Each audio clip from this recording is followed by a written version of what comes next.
In this presentation, we're going to import bank feed data into our accounting software within Xero. In other words, we're imagining that we have downloaded our information for the banking transactions from our bank website. We now have it in a CSV type of format, which is one of the accepted formats within Xero. We're going to use that information now to upload that bank feed data to Xero so that we have our accounting information that we can then add to our financial statements. Here we go with Xero.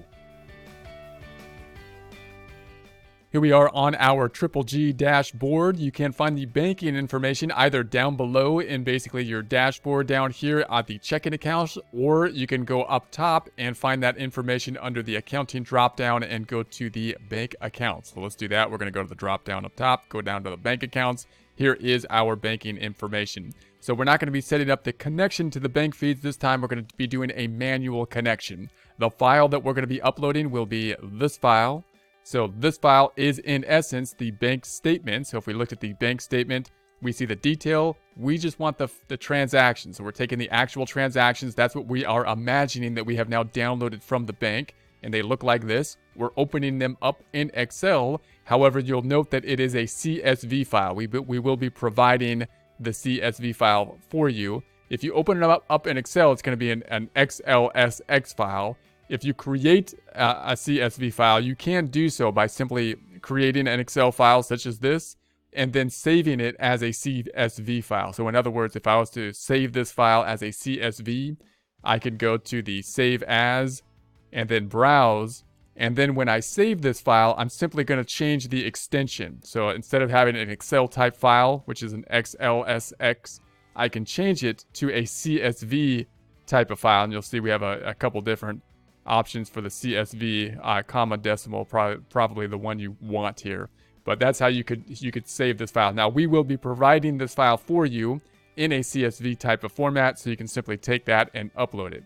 So once we have that, I'm going to close this back out.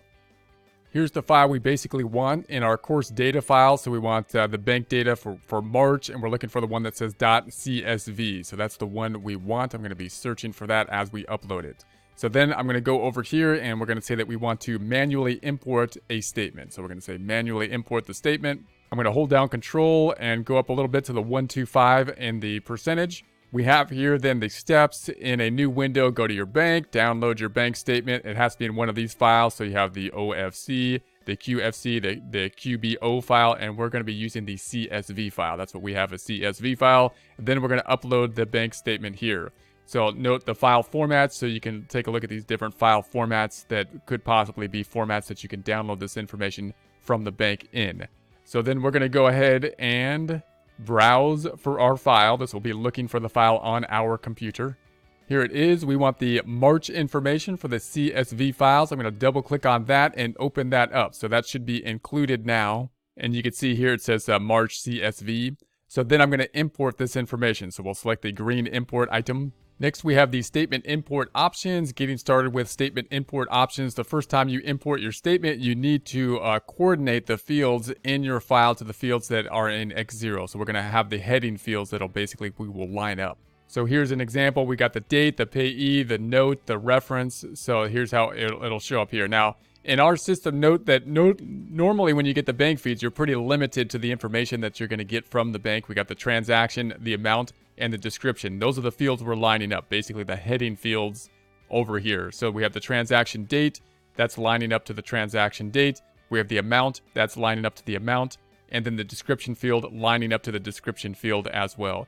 Now Xero or Xero also has these other type of areas that we could be applying: the payee, the reference, the transaction type, the check number, the account code, and so on. That is added information that we could be applying, or we could try to apply out. We could actually, in the CSV file, add more information in this format, within basically the spreadsheet format, if we so choose.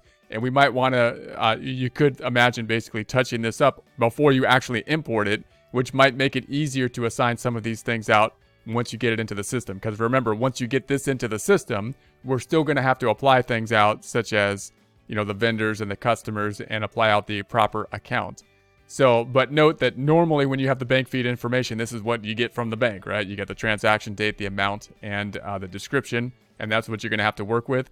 those are these amounts here. So based on the statement line options you have assigned, we have the transaction date, the transaction amount that's given us the example, the payee, and then we have the description. We don't have a reference, we don't have a transaction type, so these are unassigned, the check number, the code, and so on and so forth. This is what it's going to look like, an example of it. Also says don't import the first line because, of course, those are going to be the headings. So what that means is the first line on the sheet is going to be the headings line here. We don't want to import those. We just want to use that as the headings. So that looks good. We're going to go ahead and save this. It says then 13 statement lines were imported, 0 were duplicates. That's good. So we're going to say OK. And there we have it. Now, in this field, we have the match transactions from your bank with your books in Xero. You can watch a little presentation on that to see some more information on how it works. If we then go down, what we have is these 3 tabs. When you're working within Xero, these 3 tabs basically mean we have the Reconcile tab, we have the bank statement information. So this is the information that they're saying bank statement, but really this is the information that you imported into the system. So we've imported this information from the system. So this information comes directly from the bank. It hasn't been reconciled. What that means is it hasn't been matched up with anything on the books side of things. And then if we go to the account transactions side of things, then these are the things that we have entered into our books, which is nothing right now because we just took everything from the bank. So what in a full service system, remember what would basically happen is that you would be entering stuff into the books on your side, and then you would get the bank feeds on the bank side of things and kind of match those transactions out. So they should already be, the bank information should already be in the system, and we would just be matching it out. But if you're relying more on the bank feeds, then you might simply be taking, as we will see here, the bank information and using that information to create basically the transactions for the book side of things.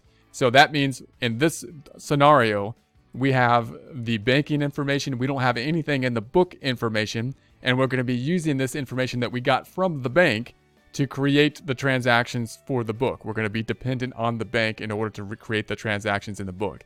So we're going to have this reconciliation tab on the first tab, which helps us to do the reconciliation process. We're not matching it. It doesn't match anything on the book side of things because, this is the bank side of things. There's nothing on the book side of things because we haven't entered anything on the book side of things. We're going to use the bank to help us to populate the book side of things. So we're using the financials, the data from the bank to help create the financials. So that means that at this point, we're kind of in limbo. We're kind of saying, hey, we got all these bank transactions that are in.